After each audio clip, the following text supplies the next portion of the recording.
Hey, what's the matter, you? So now you see the full screen, correct?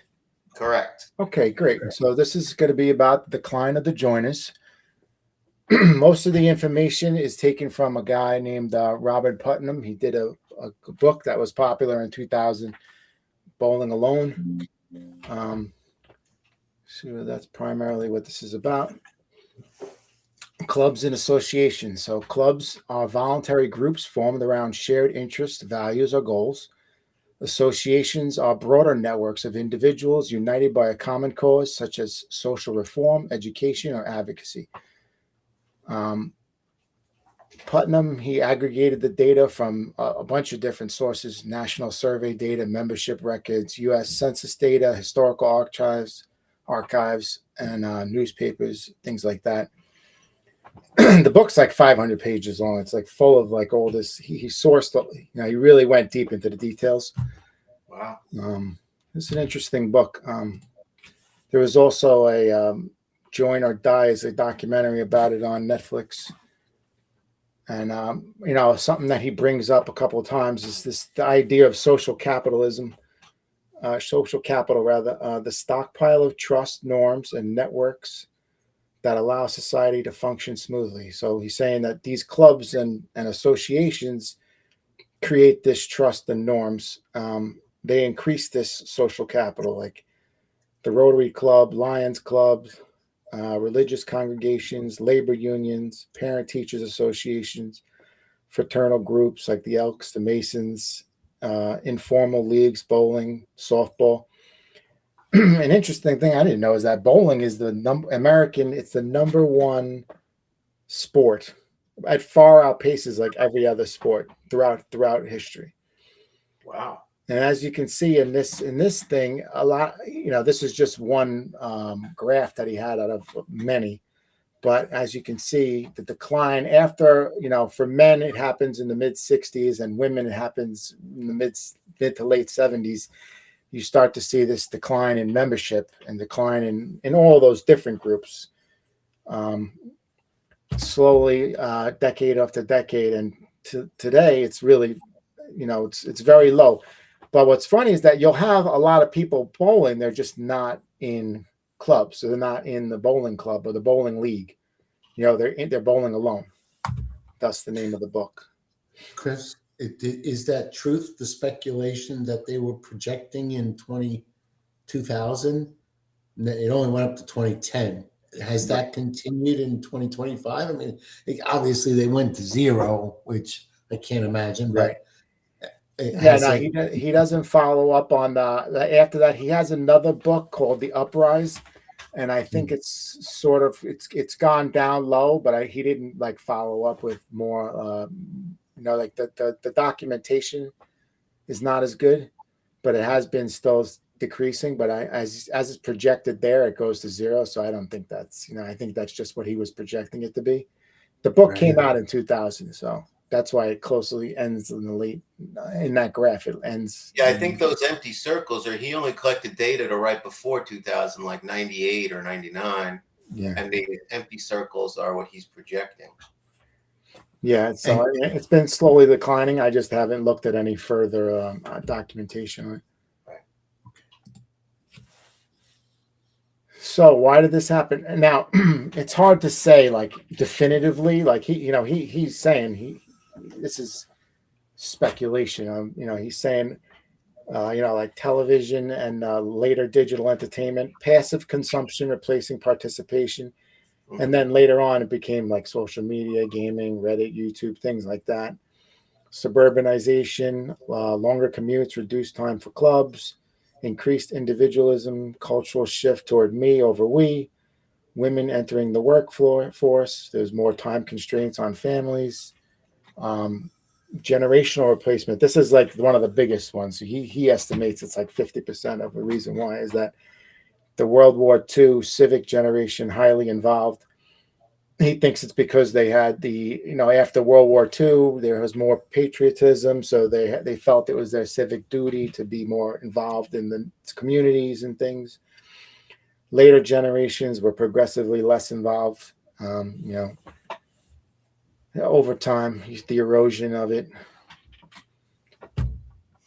Well, it would really be interesting to see if he does a follow up, because it's. I mean, obviously he's talking about trends, right? So has this trend reversed a little bit? He has a book. It's more about. I started like the audio book of the one that he has. It's called The Upswing, and it talks about. He relates it to this type of stuff, but it's more about how the divisions were tied to wealth disparities. Like they called it it was in the late 1800s. There was people were like they were today, and that there were more individualism. The wealth gap, like they say the one percenters now. Back then, it was like like the barons they called them. What there's a name for that kind of age. What do they call that age? Not the golden age, but there's like a name for it. I'd have to look it up. The baby boomers? Oh. No, it's like in the late 1800s. Walt Whitman, Like the robber barons? Walt Whitman, yeah, the robber barons, and there was like a name for that age of wealth. It was so grand. Like the Gilded Age or something like that. The Gilded Age, yeah, something like that. I think it's called the Gilded Age. Is that from Walt Whitman coined it that or something like that? I don't know, but I do. I think I understand what you're getting at. Where he compares there was all the railroads, and there was a huge amount of wealth being created with industrialization. Right. And the gap between the poor and the rich was huge, just like it is today. And he just sort of relates. He researches how the trends changed, and then this thing with it's related to this whole idea of social credit, or that he talks about. So let's see. You know what's excellent about this, and I'm not going to really talk about it here, but this really segues nicely into the topic that I'm going to talk about, which is nihilism. But anyway, go ahead. Yeah. This is excellent. So, what are the consequences? Lower social capital correlates with increased loneliness. It's been documented a lot since the 1970s. Political polarization, reduced cross-class interaction, lower institutional trust, worse health outcomes, higher crime, weaker educational performance, and less effective governance. I don't think that you can point to it and say cause and effect perfectly, but he's saying that these things do tie together. With respect to the realization that people are becoming more isolated, this is the result. Is that more or less what? Well, not the result of. He's saying that's. I think when you become more isolated, you feel these things start to happen. The less you're in a group, because the confrontations of a group sort of get you talking about different subject matters, and I think it increases your health. When you have a tighter community, they watch out for each other, less crime. The education you learn from others. So I think it's just it all ties in together. That the isolation is going to create loneliness, and all those other things come along with it. Yeah. I mean, and the funny thing is, of course, it's easy to be isolated. I mean, especially if you're an introvert. I mean, Lynn is constantly pushing me to, get more involved, do things, do a meetup, that kind of stuff. But, I'm perfectly happy reading a book, perfectly happy coding, So I've been doing better. Like we just started going back to church, etc. And it's actually a very active church. I do think it's kind of like Joe. We talked about sort of the the wall of hassles. Clearly all this takes energy and commitment, and it's definitely effort, and it's definitely easier to just be isolated. Yep. Everyone. Sorry, Chris, go ahead. No, I was just saying we all look for the path of least resistance. It's like we're comfortable in our own little bubbles. especially with Well, modern, the way how comfortable our modern living is, especially Americans. Hmm. I mean, we have basically lived better than kings a couple hundred years ago in our homes. We live like a king. Right.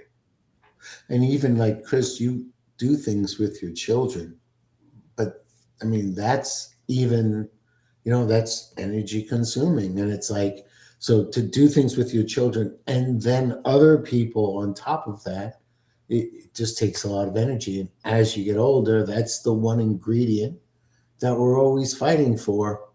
And so, even just you getting to be with your kids and then, all of your work, your family life, your obligations, your commitments, your goals, your habits, and then you're going to try to add in, oh yeah, let me be sociable with groups. I mean, what is it, once a week? I mean, twice a week? I mean, how much can you do? You just I get. was doing a meetup. Oh, this is years ago now. This is years ago. I was doing like a coding meetup where we met at, I don't know, like I think the people rented some space, like a company owned a building and they were renting it out. And then I guess the people that were in that space also rented it out to people doing meetups or something. And anyway, it was kind of cool. It was all right. It was just people that were interested in coding, but there's all sorts of clubs in that meetup.com, or be it whatever you can think of. There's somebody, walking, different types of crafts clubs, or different types of, even at the library,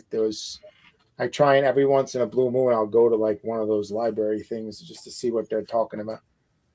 There'll be I'm someone just curious. Yeah, I've wanted to join a writers group and local writers group, and I'll probably be doing that in Winchester also. But it's like Joe's getting at. It does take time. I worry more about the kids though too, right? I mean, nobody's playing on the blocks. They're not going outside. It's so much easier just to be on your computer or be on the video games. Yeah, it's pretty weird. And that's all we did. Man, we used to play football between telephone poles, hockey in the street, Every sport known to man, we did. Roller on hockey, the concrete, football, ringalivio. on the concrete. There was no grass.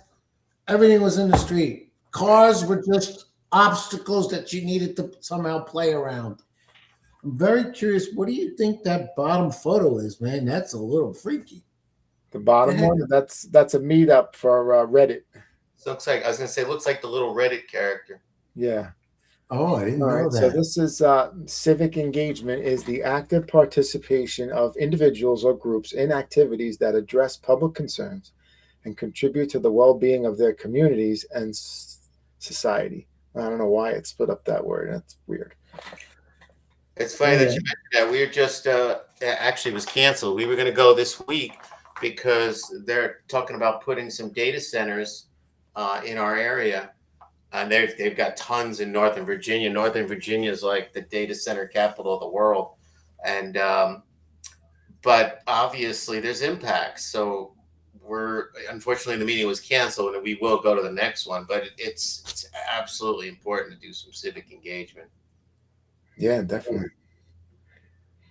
So he recommend these are some potential renewal paths. I guess you could start small and try and do some intentional micro clubs like book clubs, coding groups, hiking groups, maybe some hybrid digital and physical communities.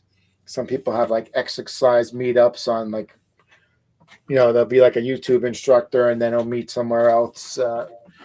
Local civic meetups, school-based family events, or volunteer networks. I was looking around my area and there's like hardly anything. And then I joined one and they made me pay like a due. And then it like never got updated. The site never updates. It's like they had a meeting once a year. Oh my God. It's like the Greater Sayville Community Association. I'm like, all right, why not? I'll do it.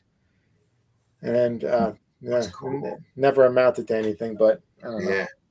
I just figured if they would do stuff like around, like, make the community nice, I'll help out. You want me to clean if there's a dirty shopping center or something, whatever, I'll help. You may have to start it yourself. I mean, what you find is, any group. I mean, you guys know, you're smart. I mean, it takes a lot of effort. You usually have sort of a core group of people, 2 or 3 or 5, that are doing like 80% of the work. And if you don't have that strong core group, it just falls to the wayside. You know? Yeah.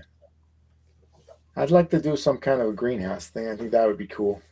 That's a good Like idea. have a community, like a like a food paint, like a you just grow your own food and whoever wants it eats it. Yeah. No, I think it's a good idea. And pretty much that's it. So some further details. The book is called Bowling Alone by Robert Putnam. There was a documentary which was pretty good. It's like an hour and a half long. Join or Die, and meetup.com. You can find some groups local. Put in your address. I don't know if you know this. I thought I read something like meetup.com was going to start charging dues or something. They do have, if you want to create a meetup, you do have to pay. But like they don't. Sometimes the members do contribute to the guy who started it. If he asks them, usually they do ask you if you go a lot. I gotcha. But yeah, that's about it. Arrivederci.